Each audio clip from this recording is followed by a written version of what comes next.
Hello, my name is Kirk Borger. I am the library director at the Riverview Public Library. And today I am interviewing longtime Riverview resident Rick Labadie. And he served from 1967 to 1970. 71. 71. Yes, sir. In the United States Navy. Rick, thank you for coming in. I appreciate it. Thank you for having me. You're welcome. Where and when were you born, Rick? I was born in Southwest Detroit, Delray, Michigan, February 19th, 1948. What were your parents' occupations? My dad worked at the Great Lakes Steel. My mom was a homemaker. And did you have any siblings? Yes. I've got 2 brothers and 2 sisters, and one of my brothers is a twin. What high school did you attend? I attended St. Francis Xavier in Ecorse, graduated in 1966. You joined the military in 1967. Yes. Yeah. What year did you graduate from high school? I graduated in 66. In the year between my enlisting in the Navy, I was at Great Lakes Steel. I started at Great Lakes Steel. What did you do at Great Lakes Steel? I started out as a laborer in a roll shop, and then from there I went to a helper. And then when I was to get out of service, I would have 5 years seniority, and I was going to go on the apprenticeship. So in the roll shop, what they did is they turned rolls. The steel, when it comes out in ingots, goes through a process of squashing down into coils. And these rolls, that we would dress them up and clean them up. And there was a merchant mill over there. We used to work on the lathe machines over there and that, but that was after I got out of the Navy. I got into that apprenticeship. Did you enlist or were you drafted? Oh, I enlisted. Why did you enlist? I enlisted because most of my friends, at first when I went down to Fort Wayne, is where we took our physicals for a draft, and I was rejected by the Army. I was a 4F. Why? Because I had breathing difficulties. I had asthma back then, chronic asthma. And so I was 4F, and I decided there's got to be a better way out. I wanted to serve my country. I had a lot of the guys that I graduated with were getting drafted or joining up, so I wanted to join and serve the country. So I applied at the Air Force. The Air Force says, well, we can use you, but we're not ready for you. I went in the Navy, and the Navy took me open arms. They said the sea life would do you very good for your asthma. So I signed up for 4 years in August of '67. The Marines were just out of the question. Why were they out of the question? I didn't want to serve the Marines, and my brother, twin brother, was in the Marines at the time, and he says, "Don't you dare enlist in the Marines." I said, okay, so I wasn't going to defy my brother. So I checked with the Air Force. The Air Force says, well, we just can't use you just right now, but try again later. So I went right next door and went in the Navy recruiter. Sure, we can use you. The sea life will do you good. The salt air, the fresh air. So I enlisted in the Navy at the time. And they took me, even though I was 4F, said we can get that reclassified to 1A. What was your twin brother's name? Tim. Actually, his name is Thomas. Mine's Richard, but they call us Rick and Tim. Why? For any particular reason? We had an Uncle Tom. They didn't want to be named after him. My dad's name was Richard, and his nickname was Dick, so they called us Rick and Tim. Did you and your brother enlist at the same time? No. More or less the same time? He enlisted in September '66, right after high school. What did your parents think of you both enlisting? They were very proud of us. My dad served in World War II in the Army Air Corps. He was in from 1940 till the end of the war, 1945. Where did he go overseas anywhere? Yes, he was stationed in England, and he was in a B-17 outfit. He was a hydraulic specialist on the aircraft. And he really didn't talk too much about what happened over there, because there was a lot of like they'd send out maybe they'd come back with 50, 60% casualties in there. And so he really didn't talk. He talked a lot about what he saw over there, about what he did, and what he experienced over there as far as crew members not coming back and that. He never talked about that. Where was your basic training? Basic training was Great Lakes, just outside of Chicago, Great Lakes Naval Training Center. And what was basic training like? What did Basic training was to get us acclimated to the military way of life. We had a book that we had to go out of. It was like the Bible of the Navy. It's called the Blue Jacket Manual, which we studied out of. My best experience in boot camp was learning about Navy history, John Paul Jones and the like, and they taught us a lot about that. But basically, it was getting us physically acclimated to the military life, the drilling, listening to orders, the chain of command. Did you find it easy or difficult, or? Well, being educated in a Catholic school, I had no problem. We were already regimented. You were already disciplined. Yes. Right. Did you have any specialized training? Yeah, I really fell toward the firefighting aspect of it, putting fires out, how to put fires out in small areas, how to put fires out in big areas, which in turn helped me out later on when I got on board ship. And I took about 3 weeks extra training in firefighting and that after boot camp. What did they assign you to? I was assigned to the aviation wing of the Navy. My first orders were cut for Jacksonville, Florida for 2 years. I then requested brother duty. My brother was already serving in the Marines at Seagoing Marine. He was stationed on board the USS Kearsarge at the time. And I put in for brother duty. And they granted my request, and I turned down the Jacksonville assignment. I think we can figure out from the context what brother duty is, but can you explain a little bit of that? How did you go about that? Brother duty is being stationed with your brother. Now, I know in World War II they had what they called, after the Sullivan brothers, 5 of them went down in one ship, that they could not have brothers serving with brothers in a declared war. Vietnam was not a declared war. It was a conflict. It was a police action. So I was therefore granted to be stationed with my brother on board ship. So I can relate an experience after boot camp. I went home for a 10-day leave, and right after Thanksgiving, I had my orders to go to the Kearsarge. So I had to fly from Detroit to San Francisco to Hawaii, Hawaii to Guam, Guam to the Philippines. I thought I was going to meet the ship in the Philippines.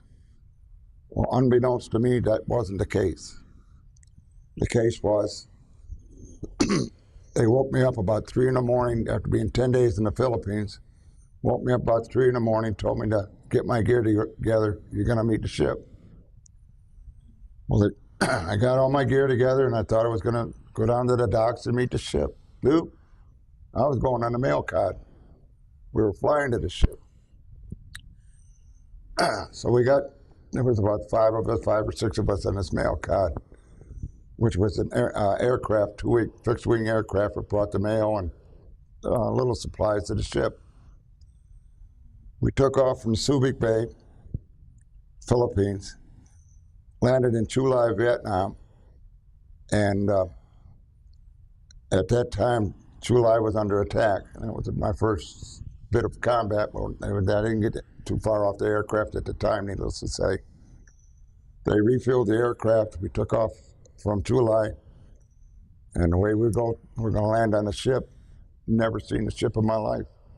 We didn't have any experience of how to act, how to behave on a ship. With what pictures told us. So we circled around. It was about a 3-hour flight out of Chulai. And you look down and you see the water down there, and the pilot tells the crew chief to get ready to land. You look down there, what are you going to land on? You look down, and all you see is a little postage stamp. Well, we circled around for about 10 minutes, and finally we hit the deck. So how they land on an aircraft carrier, you got on the back of your plane, you have what they call a tail hook. And on deck of the aircraft carrier, you got arresting gear. There's about four big 3-inch wires that run across the deck, and that's how they catch the planes. Well, here we go. We start circling around, and the pilot, before we landed, the pilot said, "Don't be surprised if we miss the deck and bounce off and take off again, but we'll land safely." Well, you're facing backwards on inside this plane. I'll never forget it. And I look out this tiny window, and I look down. There's nothing but water down there. I haven't seen the ship yet. We circle around, and just like you said, we missed the deck. And boom, we bounced off. Circle around. Here we come again. And you're sitting backwards, and you're looking back at the back of the ship, and you see nothing but water. You figure with the momentum, you're going to go overboard. Well, no, it stopped, and they taxied over to what they call the elevator, which brings the aircraft down into the hangar deck. And before the plane went down to the hangar deck, they got us all off the aircraft, and we went with the superstructure. And the first thing I asked is, "I want to see my brother." And one of the guys come up and says, "Son, we got 4,100 people in here. Who is your brother?" I says, "Well, he's a Marine. He's Tim Labadie." "Well, I'll call down there and see if we can get him." And Tim comes up there, man. He comes up and he sees me, and I'm in my whites. He starts laughing. I said, "What's so funny?" He says, "You're whiter than your whites." I said, "I was scared." But he took me under his wing, and the whole Marine Corps detachment of about 34, 35 guys took me under their wing. But in the meantime, I got my orders to report to this V1 division, which was the flight deck division of the aboard ship when I was in Airedale. And when I got on the flight deck, my first job was to be a blue. There's different colors of shirts that they wear on the flight deck to identify individuals that work on the flight deck. And my first duty was, you don't start at the top, you start at the bottom. So I started at the bottom as a blue shirt, which was assist the plane director who was a yellow shirt. And whatever job they wanted done, we chalked the aircraft, we tied the aircraft down with chains. We hooked up the movement of the aircraft, hook and unhook them, and spotted them, or the flight director would spot them on deck. And I worked that job for about 4 months, and then they moved me up to a flight director yellow shirt. And he took a couple tests, aptitude tests and stuff like that. So at that time, I made airman, which is E3 at the time. When I got out of boot camp, I was E2. You go in as an E1, you go up to E2 after boot camp, and then as you progress in the military, you move up in rank. But it takes a while. But I moved up to airman, and they made me a flight director, and I learned that job up there. It's all on-the-job training up there. What kind of aircrafts were we had these? Fixed-wing aircraft. In other words, they were props. We had 2 squadrons of them. One squadron, we called them Willie Fudds, which are E-1Bs. There were 4 of them on there. They had the big dome on top, which was the radar to look for the subs.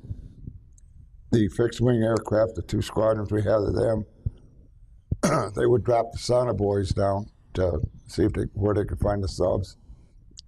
Then we had a helicopter squadron on there, which they had multiple duties on there.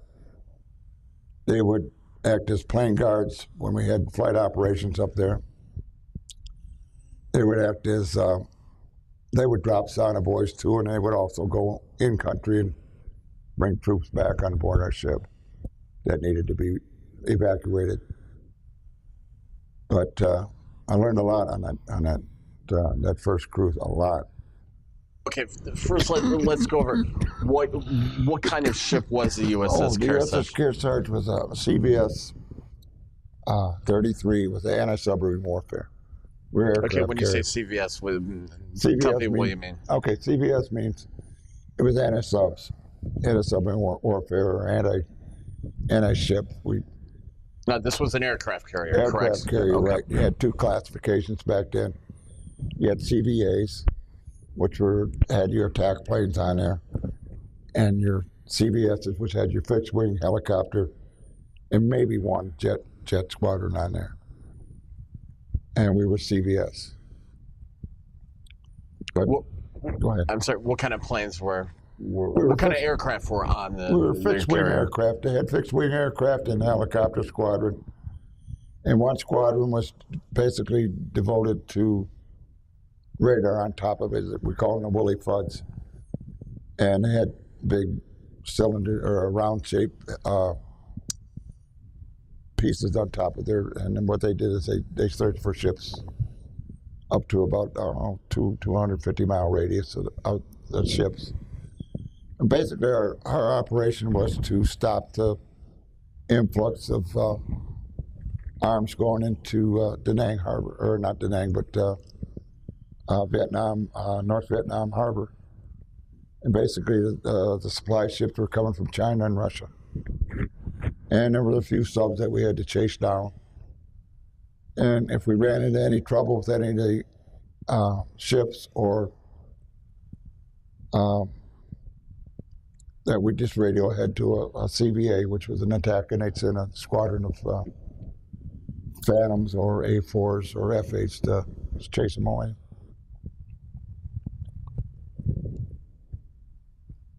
The Kearsarge was mostly stationed off Vietnam, is what you're saying. Yankee Station, they called it. Okay, explain South that China for me. Sea. Okay. Yankee Station was anywhere from North Vietnam all the way down to the tip of Vietnam. South Vietnam. South Vietnam. And what we do is we patrol up there, mostly in the north. We'd be north of the DMZ. Every now and then our helicopter squadron would come in, have to evacuate some Marines or Army, whoever was in trouble, and we bring them on board, feed them, and get them back when we could. But basically our operations out there were to keep the influx of supplies going into North Vietnam. We had a crew of 4,100 on board ship. And ship's company was around 1,800. So when we picked up our air crews, our ship's company grew almost twice the size. It was big. Our ship was around 985 feet long on our flight deck, and it seemed to be big at first, but when you're out to sea 35, we'd be out to sea on Yankee Station anywhere from 35 to 65 days. The longer you get out, the smaller that ship gets. We were fortunate, at being my division, to feed all them people at one time is just something else. We would get head of line privileges because we had to be on duty anywhere between 16, 18 hours a day. Off duty was spent basically sleeping or doing other things that we were assigned to do. But from the blue shirt, you worked your way up. You went to a yellow shirt or a red shirt. Yellow shirt was the plane director. The red shirt, which I really wanted to get into, was the fire and rescue on board ship. And then you had brown shirts, which was the air company's people, their plane captains and stuff. And you had green shirts, which was they were the arresting gear and the launching part of it. And you had purple shirts, which were fueling. They were fueling. What shirts did you wear? I started out with blue. Blue, right. Went to yellow. I was the plane director the last half of the first cruise. Then I went to my dream job up there was fire and rescue, and I loved that job. even though I had to sit in an asbestos suit for anywhere from 16 to 18 hours a day, because they trained me to be me and another guy to be part of the rescue team. And we had to do a few rescues. Some of the pilots froze at the throttle, and we had to go in and help get them out. We've had some horrific incidents up there where planes would come in, belly land, and no landing gear at all. They cut that 3-inch wire. They cut it just like butter. We had to go in there and take them guys out, or get the pilot out that froze at the wheel, at the throttle. In one instance, we had to go in there with a forklift, a cage forklift, and my buddy and I would go in there, and we had a fire extinguisher and a fire axe, and we were taught basically, and a good sharp knife, and we were told basically how to get these guys out. And this guy was froze at the throttle. Now, when you say froze at the throttle, explain. He had full throttle. He had his hand on the throttle, which controlled the fuel flow, and there was fuel going all over there. And what they did is they foamed an area where we could get this forklift in there. And we went up in the cockpit, and we had to take the CO2 bottle and freeze the cockpit window, and take an axe and bust it, and go in there and get the guy's hand off the throttle and throttle it back so there was no more fuel. Okay, I confused by the froze at the throttle. Sorry. He was in shock. Oh, he was in shock. Okay, He was shock. I couldn't figure out if he was unconscious or panicking or maybe all of the above. Right. Okay. So, anyways, we got the cockpit open, and I looked at him. He looked at me. He says, "You want to do it? You want me to do it? There's only one way to get him out. Let's knock him out." And I said, "Go ahead." So he hit him, broke his jaw. We got him out. They took him out, and they brought him to sick bay, and they had to wire his jaw shut. But he wrote us a note thanking us that we got him out all right. That's just part of our job. How many cruises did you do? I did 2 cruises. The first cruise lasted from the time I got on November until April. Now, I've got a story to tell you about when we got back. Being stationed with my brother, and that was fantastic, and it was it took the being away from home more pleasant to deal with.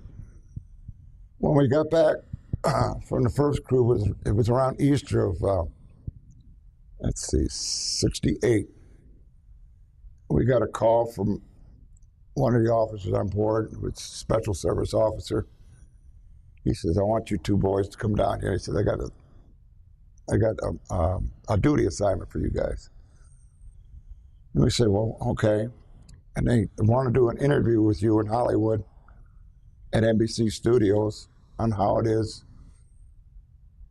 being 2 brothers stationed together, one in the Marines and one in the Navy. How it affected you, and what experience you experienced when you roll with her. So we said, "Okay, we'll do it." And he says there's a 96-hour pass involved. And to get a 96-hour pass back then was a rarity, usually 48, 72 at the max. So we left on a Thursday, and we went down to Hollywood with this officer, and we were driven down there by the Navy.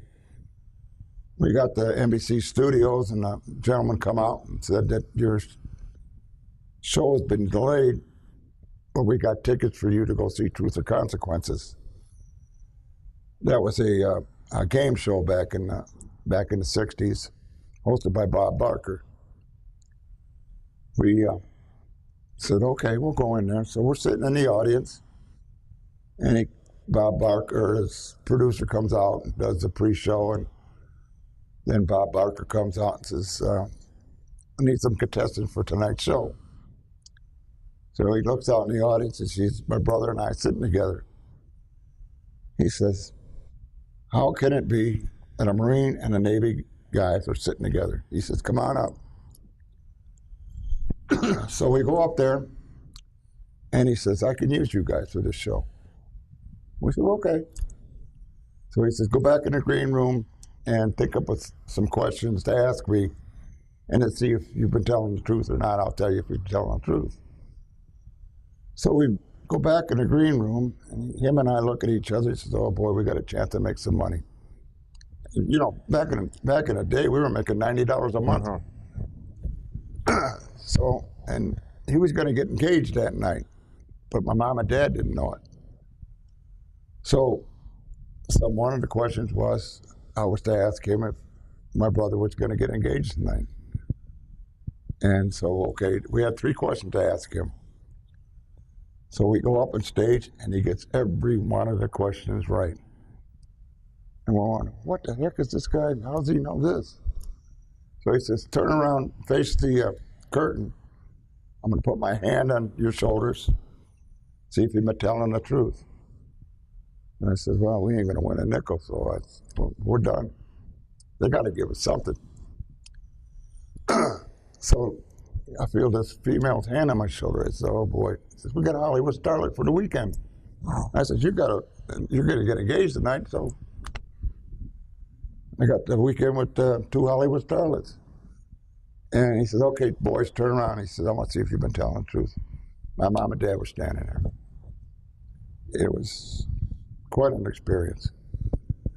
And so the director come up and he says, told my dad, he says, here's $100, take the boys out to eat. So they flew my mom and dad out there, all expenses paid, flight there and back in the hotel room. And my mom and dad got to meet my brother's future wife.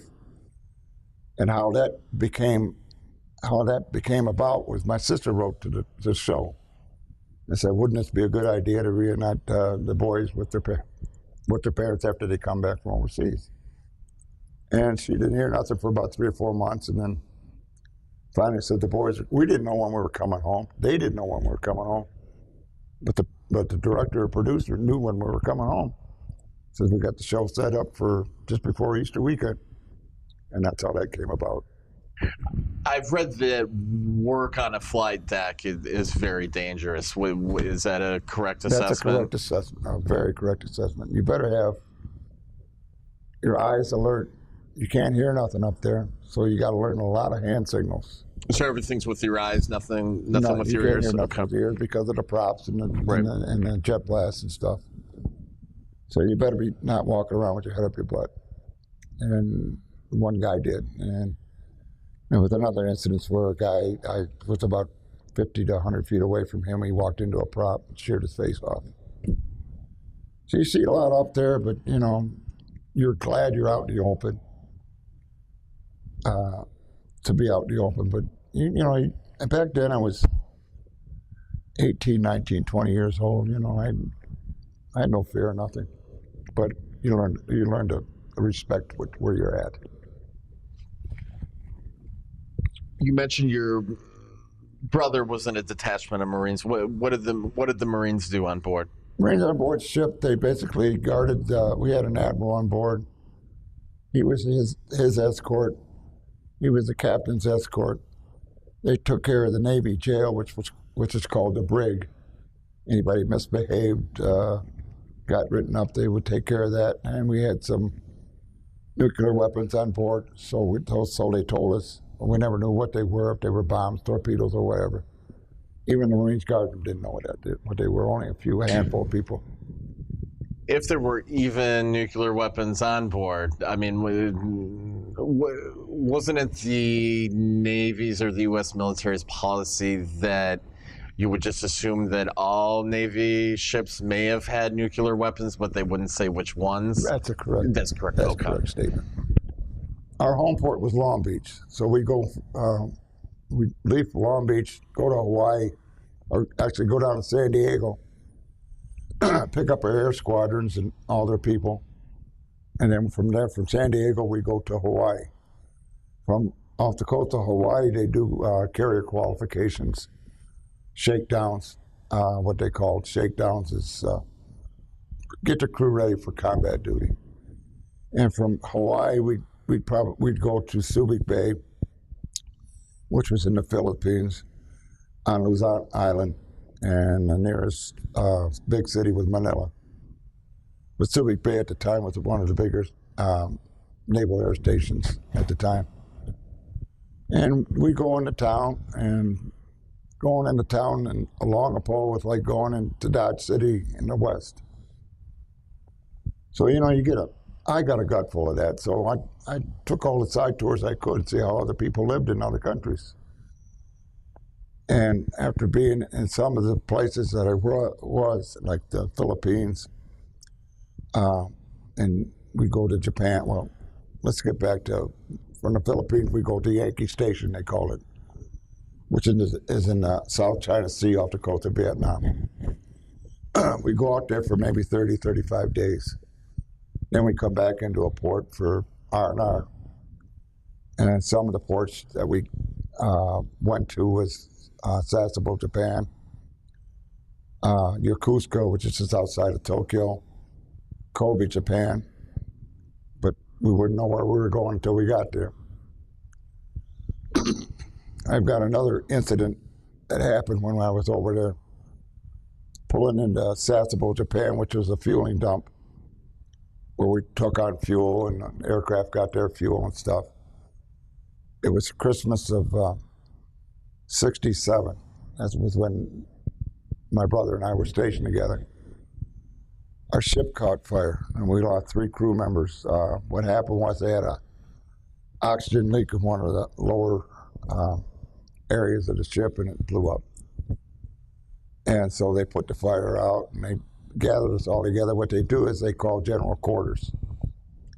What they do is take a head count, see who's missing. So it was a little tragic, but we were Bugsy, and we wanted to get on into town. So my brother Tim and I, first chance we got off the ship, we took off and went into town. And it made headlines back here. You know, Kearsarge on fire, 3 crewmen killed, 4 or 5 injured, whatever. And my mom and dad were worried sick what happened to us, if it was us, because they never printed no names. Well, we got back and on board ship after a couple of nights out, and finally we got a call from the Red Cross to call home. And that was the only communication. You had no emails back then. You had all you could do was write letters or make long-distance phone calls. So we called home, and my mom and dad were worried sick. We wanted to know what happened to you, and we told them we were all right. So well, we wanted to know what you guys did for Christmas. I said we went into town and had a couple of hot dogs, a couple of beers. So that was just one experience, that tragic experience they had. When you go in the dry dock, was that in the Philippines, No, or where would that be? We were in Long Beach. Oh, in California. You might want to know what we did when because we were on Yankee Station all the time. Mm-hmm. So getting back to the cruise, we would go out to station maybe 35, 40 days at a time. Then we'd come back and go to various ports. One was the Philippines, which was Subic Bay, which is just outside of Olongapo and about maybe 35, 40 miles from Manila. And going into Olongapo was like going into Dodge City back in the 1800s. Bars after bars after bars. And you only get so much of that. I wanted to see more of the country. So I took these side trips that were offered to us and saw a lot of the country and how people live over there and how grateful a lot of these older Filipino people are, and younger generation always had smiles on it. They were always and you appreciate where you came from. You appreciate being an American. Well, especially the older ones, I guess, because freedom. We liberated them from the Japanese. And it's been my experience, I've been to the Philippines as well, is that, despite their economic circumstances, they seem to be very good-natured and happy. Yeah. Though I did probably see a lot of the economic circumstances that they're in that you saw, yes. And it did make me appreciate, what we have here. And they do like Americans. Oh, they so, love Americans, which yes. is, and, you know, once I told them I was an American, you know, the faces would light up, and they would always ask me, you know, who's my favorite basketball star. You wouldn't think that, Baseball, yeah. Well, actually, basketball is a national sport, and you wouldn't think it would be, you know, because, you know, they don't grow to over 6 feet usually, but basketball is the national sport there.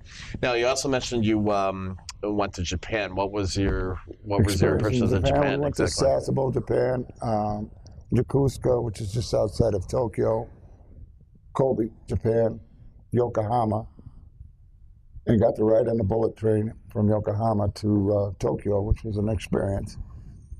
Got to see a lot of I took a few side trips there, and the most memorial, the one I remember the most, is going to Nagasaki and seeing Ground Zero. They have a statue in the middle of town. It's called the Peace Statue, and the statue is pointing upward where the bomb came from, and his arm is extended where the nuclear or the atomic bomb wasted all these. Went to the Nagasaki Atomic Museum, and just was unbelievable the damage. I don't know, but there was 40,000 people killed in Nagasaki. And between that and Hiroshima, they talk about Hiroshima a lot and the reason that that was the first one. So yeah, right, yeah. But the reason there was so much damage done by the nuclear is because if you look geographically, Nagasaki has got a mountain range all the way and it enclosed the nuclear hazard within the area, and it just wasted a lot. I mean, concrete just was level. People were embedded in concrete. They'd have it in this museum, and a lot of people in that area of Japan, if they see American coming, they'll put a mask on. They'll think the Americans are contaminated with nuclear waste, which, you know, we're not. But that's their thinking. Mm-hmm. The decision to drop the bombs on Japan, the atomic bombs, I should say, on Japan was, for some people, it's still controversial. Right. It's something that's still debated. Is my point. Right. Now, what I do ask of most people who, military personnel, have done the interviews, who have served in the Southeast Asian theater of operations during the Vietnam era, is that's still a controversial subject as well for some people. And I always ask veterans such as yourself who served at that time, what was your opinion of the United States decision to fight in that war, to fight in Vietnam? Should we have been there? What's your thinking? Well, when I was in high school in the 60s, and Vietnam was just starting up, we were always told it's going to be the domino theory. If Vietnam falls, so does Southeast Asia. Also, you know, I think I love my country, and that's why I served. My opinion I think it was just at the time, but as the war went on and on and on for the number of years, now we could have won that war in the mid-60s. How so? We had them beat militarily, and the political decisions to stop us got me, in my mind, to thinking, maybe this is a businessman's war, because there's a lot of companies making big bucks off this war with their armament and just the supplies and stuff going over there. And the thinking, the more you continue the war, the more money's being made for the big rim. But the sacrifices that we made to 57,000 people, kids. I'm talking about kids, 18, 19, 20-year-old. Their lives are gone.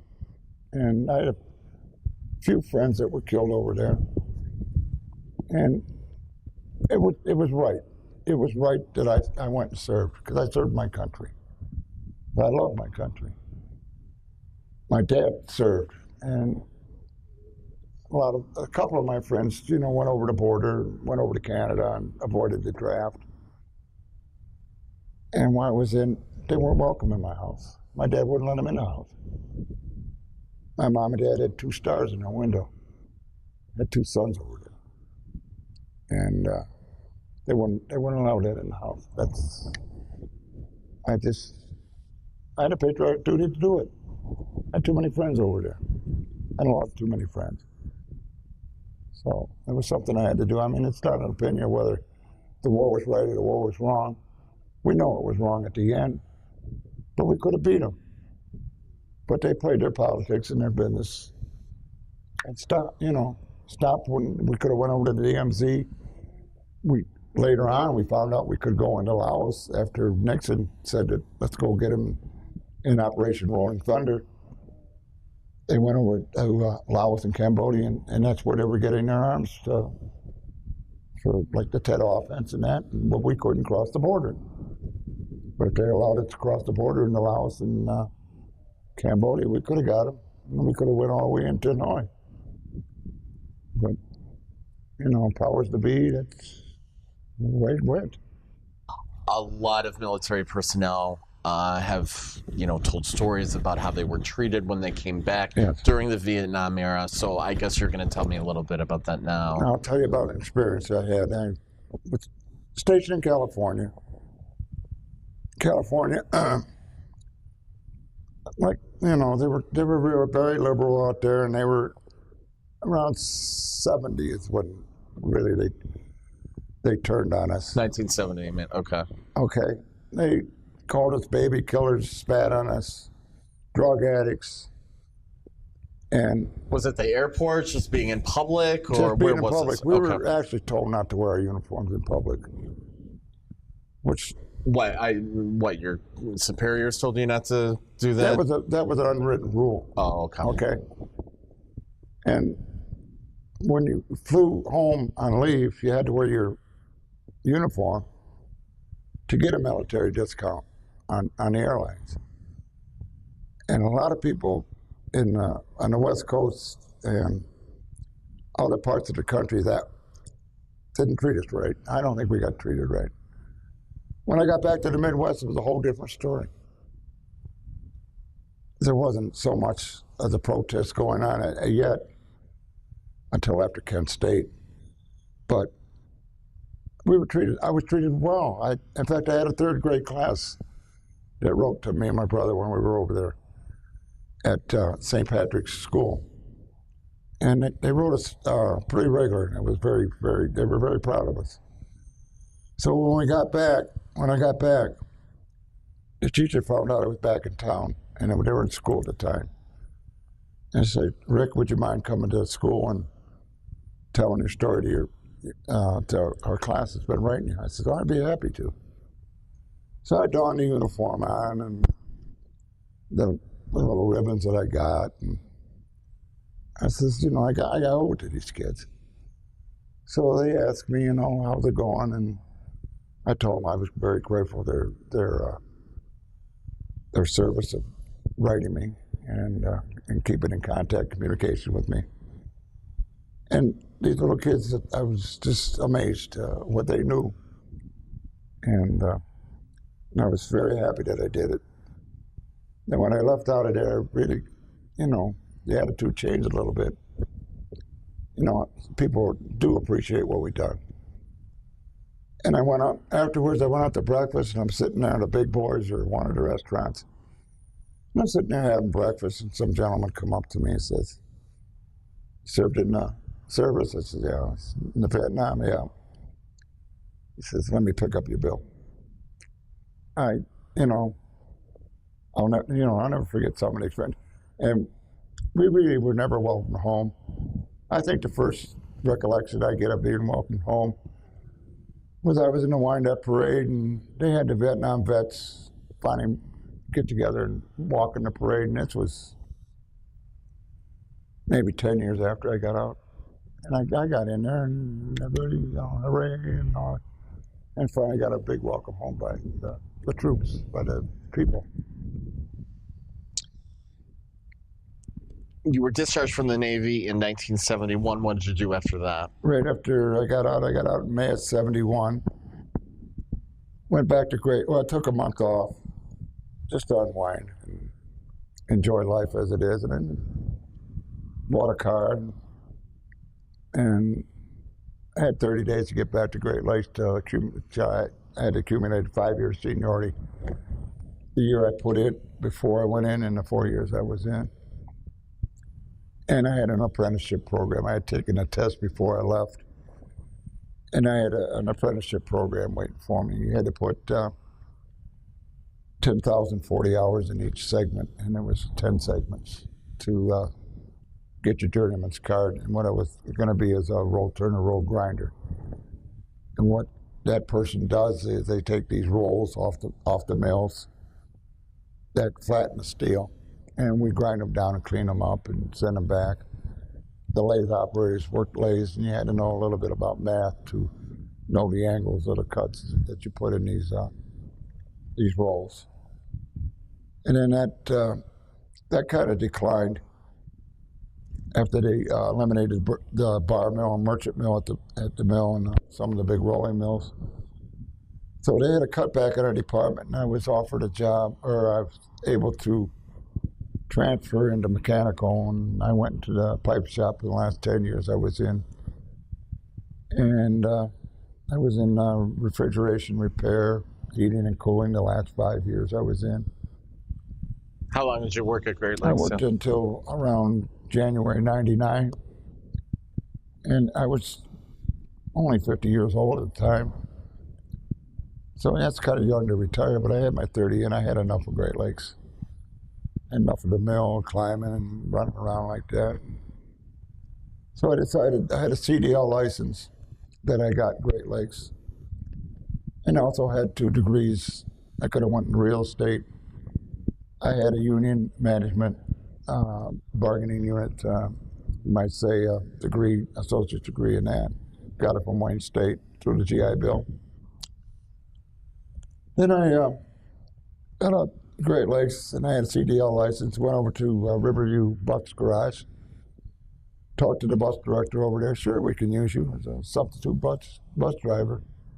She says you have to go through 3 days of bus driving class, and you get your certification, and away you go. 2 weeks after I hired in as a sub, they hired me as full-time because 2 of the drivers left. So I worked there for 10 years, and Mr. Kurt, that was one of the best jobs I had in my life. Why? Why? Because I love driving. I love sporting events. Went to all the sporting events that I could. Loved the kids. Got along with the kids fine. And the best part of the job was when the last 2 years, I worked with special needs. And my motto was, you can't pay me enough to get a smile at one of them kids. That makes my day. If I can put a smile on one of them kids, I did my job. You can't pay me enough to do that.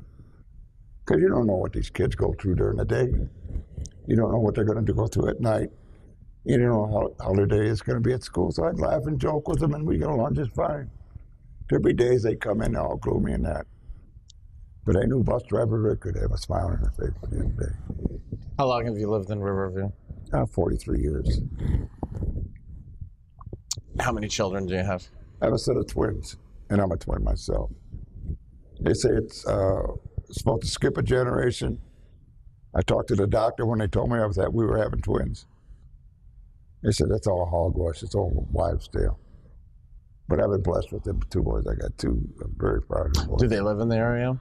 Yes, one still lives at home, and he's got a pretty good job in finance with a credit union. And the other one lives in Wyandotte, and he's married to one of the girls that he worked with. And I got 2 grandchildren, Gavin 8 and Gabriel 4 at the time right now.